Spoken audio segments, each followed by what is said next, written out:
Most survival knowledge you've been taught exists to sell you something: a better bag, a newer filter, a gadget you'll lose in the first 72 hours. The military solved these problems 80 years ago with dirt, pine sap, and a condom. These techniques come from declassified OSS field manuals, FM 21-76, and after-action reports from units that operated for weeks beyond resupply in Burma, North Africa, and the Ardennes.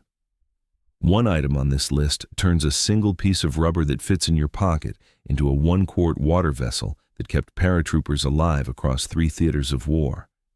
11 field-proven techniques. They cost nothing. They weigh nothing.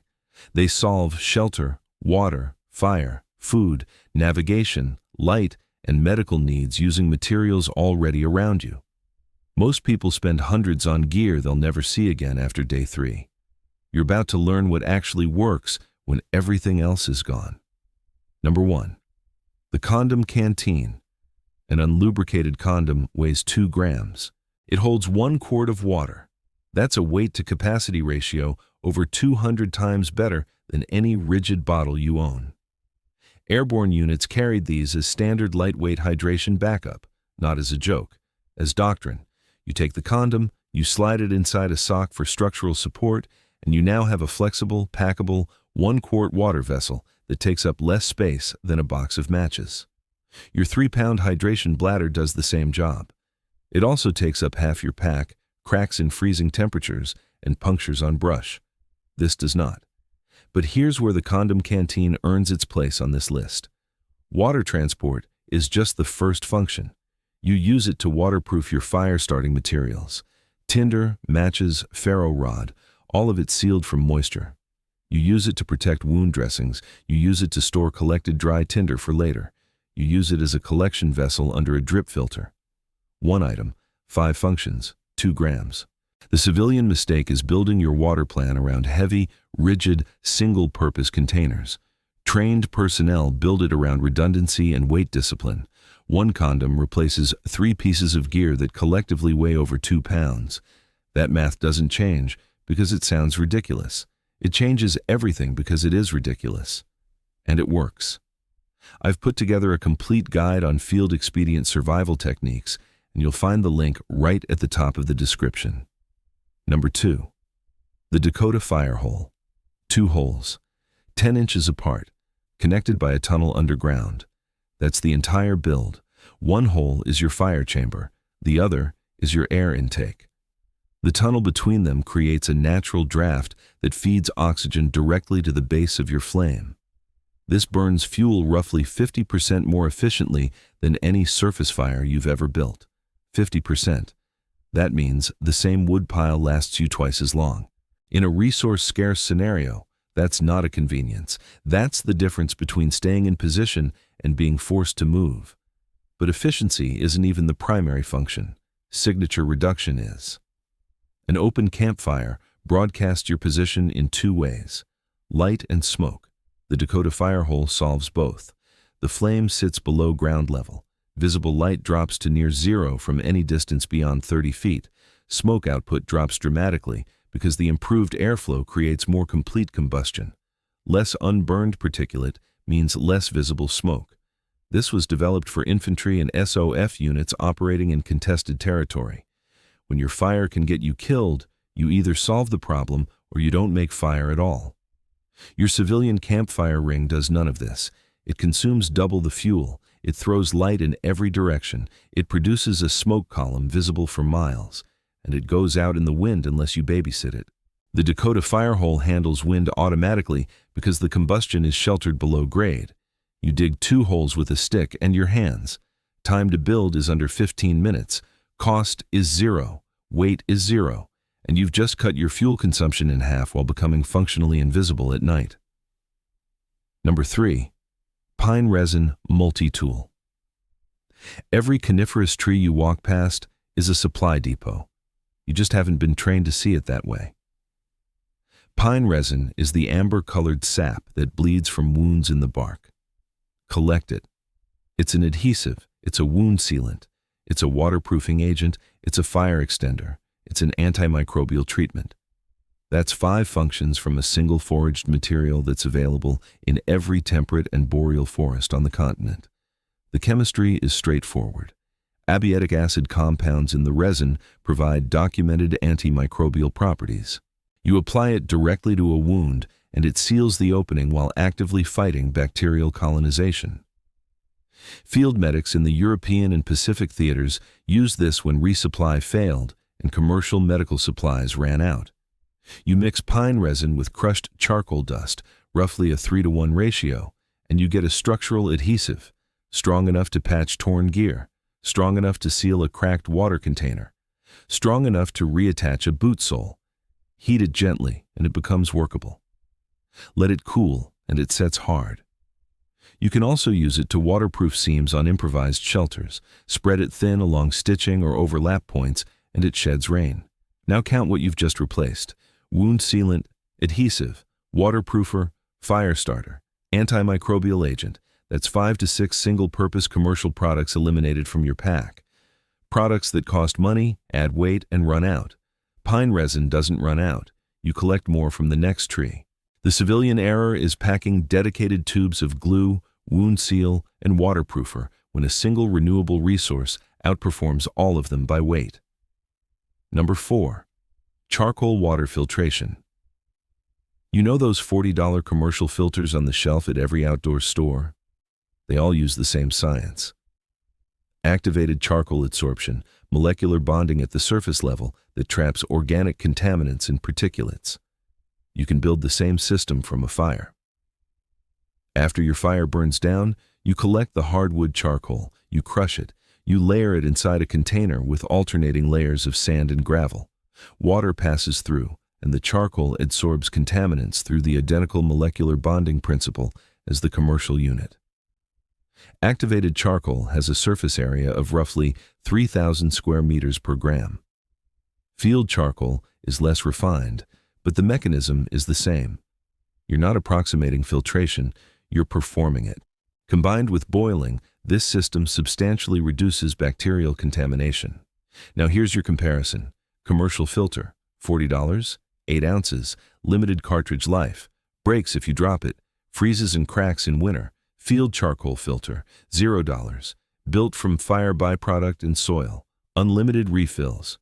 You can build a replacement in 20 minutes anywhere you can make a fire. The commercial filter uses the same science wrapped in plastic and sold at a markup.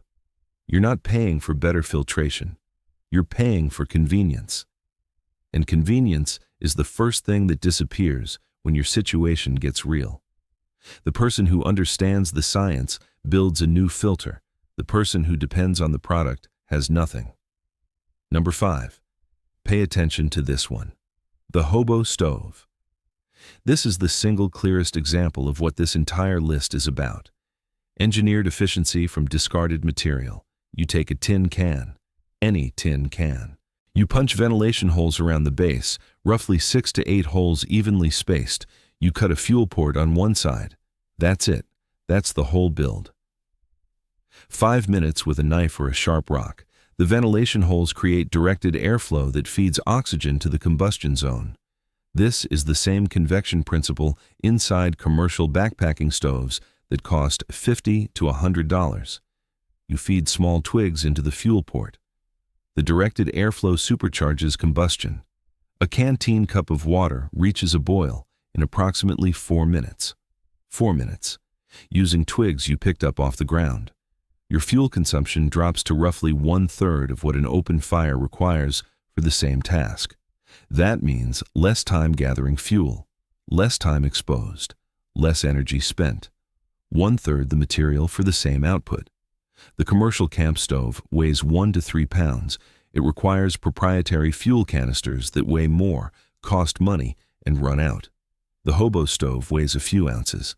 Its fuel is everywhere. It never runs out because the forest floor is the resupply depot. You can build a replacement in 5 minutes if you lose it. You cannot build a replacement fuel canister. This is the principle that separates trained thinking from consumer thinking.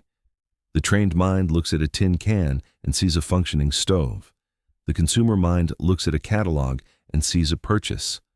One of those people operates indefinitely. The other operates until the money or the gear runs out. Number 6, the 4-layer sleep system. This is the specification comparison that changes how you think about survival priorities. Exposure kills faster than dehydration. Dehydration kills faster than starvation. Most civilian preppers invert this sequence completely. They stockpile food, they forget shelter, and they die warm on the inside and frozen on the outside. The military solved cold weather survival in the Ardennes before material science even had a name for the principle. The principle is this: still air insulates, not material. Material is just the container that traps still air. A $200 sleeping bag works because the loft creates pockets of dead air around your body. Your body heats that air. The air stays still. You stay warm. You can replicate this with 4 layers and $0. Layer 1, ground barrier. Leaves, pine boughs, cardboard, anything that separates you from the earth. The ground steals heat 25 times faster than air. Skip this layer and nothing else matters. Layer 2, dead air insulator. Dry leaves, crumpled newspaper, dried grass stuffed between 2 layers of fabric. This is your loft.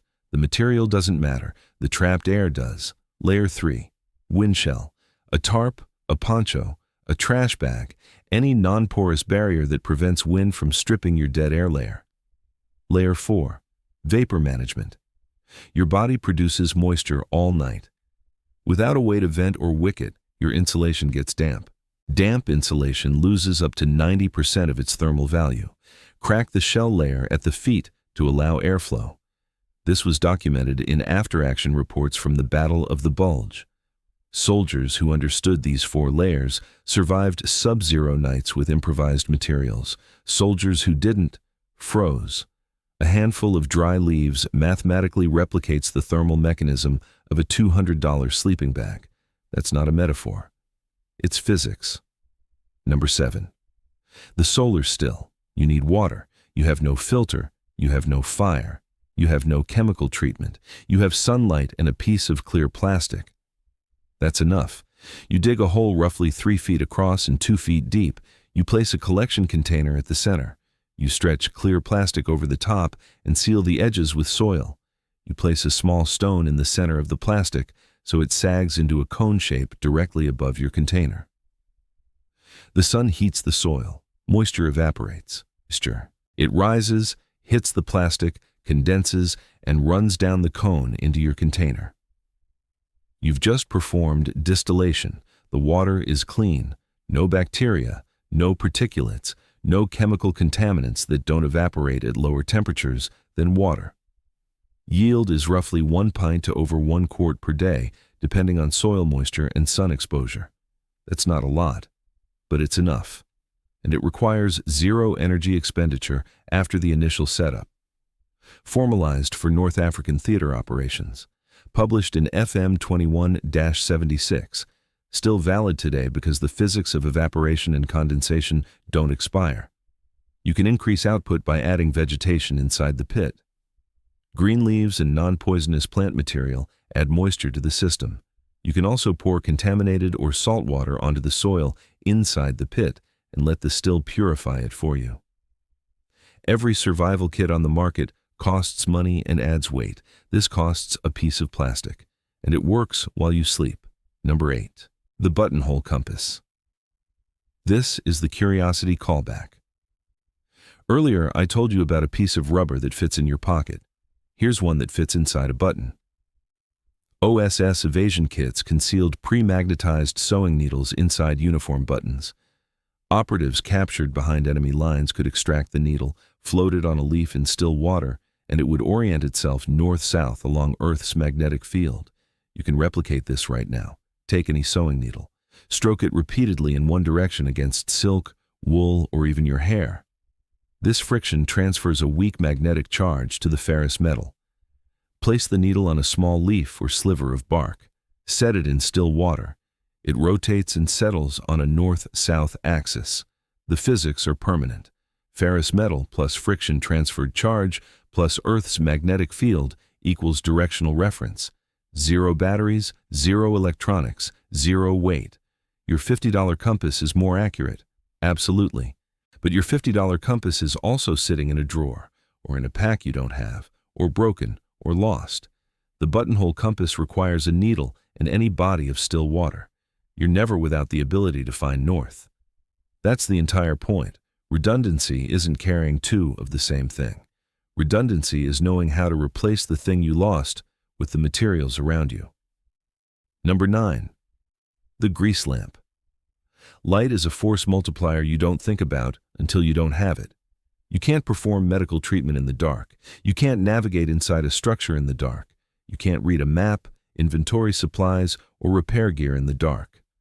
1 tablespoon of rendered animal fat and a cotton wick in a tin lid gives you 4 hours of usable light. 4 hours from 1 tablespoon. The fuel source is any lipid: cooking oil, petroleum jelly, butter, lard, bacon grease. Any fat-based substance you have access to burns in this configuration. The cotton wick can be torn from any natural fiber clothing: a strip of shirt, a piece of sock, a length of cotton cord. This was standard practice in bunkers and aid stations across the European theater. Not because they lacked flashlights, because batteries run out. Fat doesn't run out as long as you're processing food or have access to any oil-based product. A commercial flashlight costs $15 to $30. It weighs 6 to 12 ounces with batteries. Those batteries last hours, then they're dead weight. The grease lamp costs nothing, weighs nothing until you fuel it. And the fuel is a byproduct of something you're already doing: cooking, eating, processing game. You're not adding a supply chain. You're harvesting from one that already exists. Number 10. Mud and Ash Camouflage Repellent. This is the dual-function proof point. One application solves 2 critical survival problems with 0 supply weight. Wood ash has a pH between 9 and 12. That's strongly alkaline. When you mix it with water or mud and apply it to exposed skin, you create an alkaline surface environment. Mosquitoes and biting flies avoid alkaline surfaces.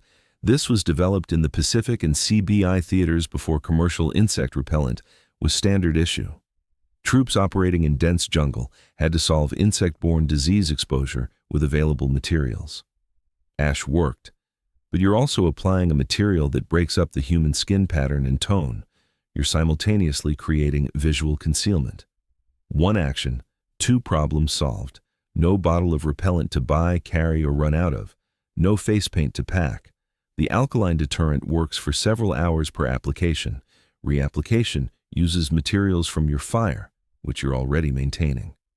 The civilian version of this is a $6 can of bug spray that lasts 3 days and a $12 tube of camo paint that lasts 2 applications. Those weigh a combined 8 to 10 ounces and occupy space. Ash and mud weigh nothing in your pack because they're not in your pack. They're everywhere. Number 11. The Transpiration Bag. This is the last technique on this list, and it might be the most important for one specific reason. It requires 0 energy. 0. You take a clear plastic bag, you tie it around a leafy branch of a non-poisonous tree, seal it tight, walk away. Sunlight heats the leaves. The leaves release moisture through transpiration. That moisture condenses inside the bag and collects at the lowest point. Yield is 1 cup to 1 pint of drinkable water per day per bag. Deploy 5 bags, and you have a passive water procurement system producing up to 5 pints a day while you rest, heal, sleep, or focus on other priorities. This is particularly critical for injured or exhausted personnel. The solar still requires digging. Charcoal filtration requires fire. Both require physical effort. The transpiration bag requires tying a knot. That's it. No digging, no fire. No movement after setup. Multiple bags scale output linearly. You're limited only by the number of bags and suitable branches available. This is the technique that keeps you alive when you can't keep yourself moving. 11 techniques.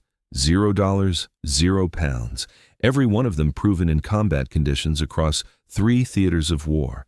The most lethal survival asset you'll ever carry is the one that weighs nothing and can't be taken from you. If you want to go deeper on field expedient survival methods, I've written up everything you need in the guide linked below.